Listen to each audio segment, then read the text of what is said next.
Baik, perkenalkan nama saya Maria Sintike Pandi, NIM 2103030097, Fakultas Ilmu Sosial dan Ilmu Politik, Prodi Sosiologi kelas C semester 1. Di sini saya akan mereview buku dari Dasar-Dasar Politik bab 4 mengenai demokrasi. Demokrasi adalah bentuk pemerintahan di mana semua warga negara memiliki hak setara dalam pengambilan keputusan yang dapat mengubah hidup mereka. Demokrasi mengizinkan warga negara berpartisipasi baik secara langsung atau melalui perwakilan dalam perumusan, pengembangan, dan pembuatan hukum. Di sini kita mengenal bermacam-macam istilah demokrasi. Ada yang dinamakan demokrasi konstitusional, demokrasi parlementer, demokrasi terpimpin, demokrasi Pancasila, demokrasi rakyat, demokrasi Soviet, demokrasi nasional, dan sebagainya. Semua istilah ini memakai istilah demokrasi yang menurut asal kata berarti rakyat berkuasa atau government by the people, atau kata Yunani demos berarti rakyat, kratos atau kretein berarti kekuasaan atau berkuasa. Demokrasi yang dianut di Indonesia yaitu demokrasi berdasarkan Pancasila, masih dalam taraf perkembangan dan mengenai sifat-sifat dan ciri-ciri terdapat berbagai tafsiran serta pandangan.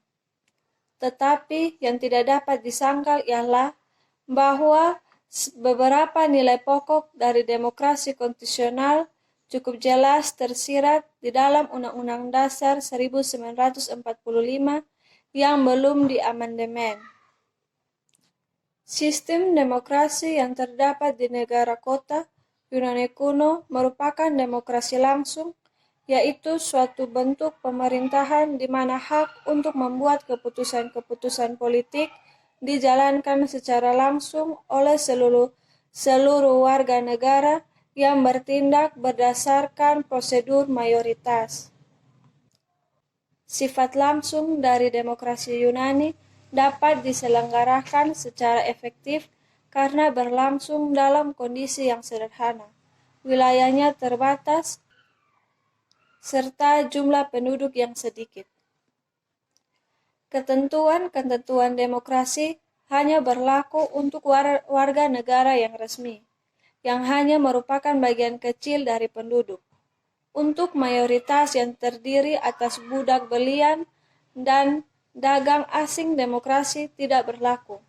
Dalam negara modern, demokrasi tidak lagi bersifat langsung, tetapi merupakan demokrasi bersifat perwakilan. Sebelum abad pertengahan berakhir dan pada permulaan abad ke-16 Eropa Barat muncul negara-negara nasional dalam bentuk yang modern. Barat mengalami beberapa perubahan sosial dan kultural yang mempersiapkan jalan untuk memasuki zaman lebih modern di mana akal dapat memerdekakan diri dari pembatasan-pembatasannya.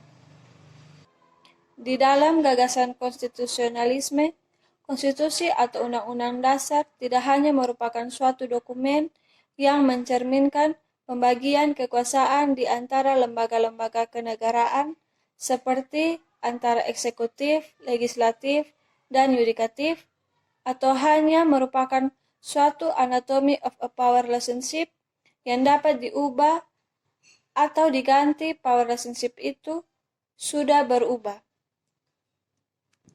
Tetapi dalam gagasan konstitusionalisme, Undang-Undang Dasar dipandang sebagai suatu lembaga yang mempunyai fungsi khusus, yaitu menentukan dan membatasi kekuasaan pemerintah di satu pihak dan di pihak lain menjamin hak-hak asasi warga negaranya. Adapun gagasan bahwa pemerintah dilarang campur tangan dalam urusan negara baik di bidang sosial maupun di bidang ekonomi, Adapun gagasan bahwa pemerintah dilarang campur tangan dalam urusan warga negara baik di bidang sosial maupun di bidang ekonomi. Kemudian berubah menjadi gagasan bahwa pemerintah bertanggung jawab atas kesejahteraan rakyat dan karenanya harus aktif mengatur kehidupan ekonomi dan sosial. Ini dianggap bahwa demokrasi harus meluas mencakup dimensi ekonomi dalam suatu sistem yang menguasai kekuatan-kekuatan ekonomi dan yang berusaha memperkecil perbedaan sosial dan ekonomi, terutama perbedaan-perbedaan yang timbul dari distribusi kekayaan yang tidak merata.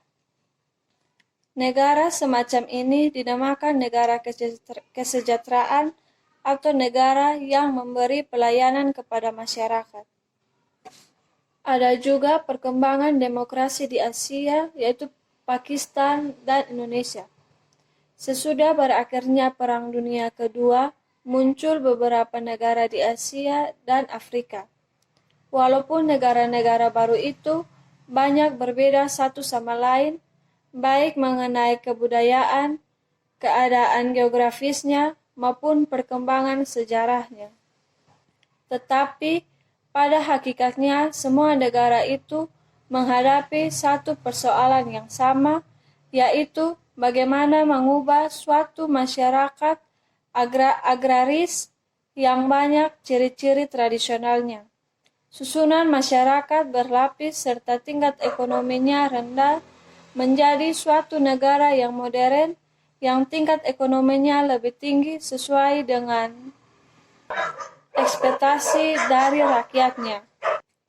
Dalam usaha membangun negaranya pada masa pasca Perang Dunia Kedua tersebut, ada negara yang tertarik oleh pola komunis seperti Cina dan Korea Utara.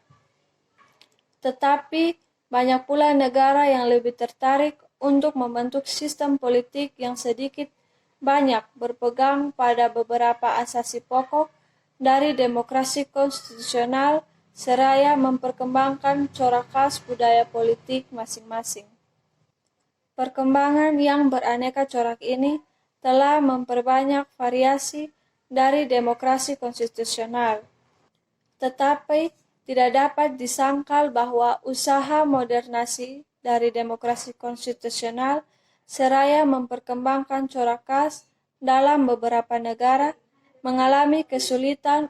Oleh karena itu, tidak hanya beberapa faktor yang dalam dunia barat telah sangat membantu perkembangan demokrasi sampai tercapai taraf sekarang ini. Ada juga perkembangan demokrasi di Indonesia telah mengalami pasang surut. Selama 25 tahun berdiri, Republik Indonesia ternyata masalah pokok yang kita hadapi ialah bagaimana dalam masyarakat yang beraneka ragam, pola budayanya mempertinggi tingkat kehidupan ekonomi di samping membina suatu kehidupan sosial dan politik yang demokratis. Masa Republik Indonesia yang pertama dari 1945 sampai 1959 itu ialah masa demokrasi konstitusional. Masa Republik Indonesia kedua dari 1959 sampai 1965 ialah masa demokrasi terpimpin. Masa Republik Indonesia ketiga ialah dari 1965 sampai 1998 ialah masa demokrasi Pancasila. Dan masa Republik Indonesia keempat ialah dari 1998 hingga sekarang, yaitu masa reformasi. Ini sekian dari saya tentang mereview buku Dasar-Dasar Ilmu Politik bab 4 mengenai demokrasi. Terima kasih.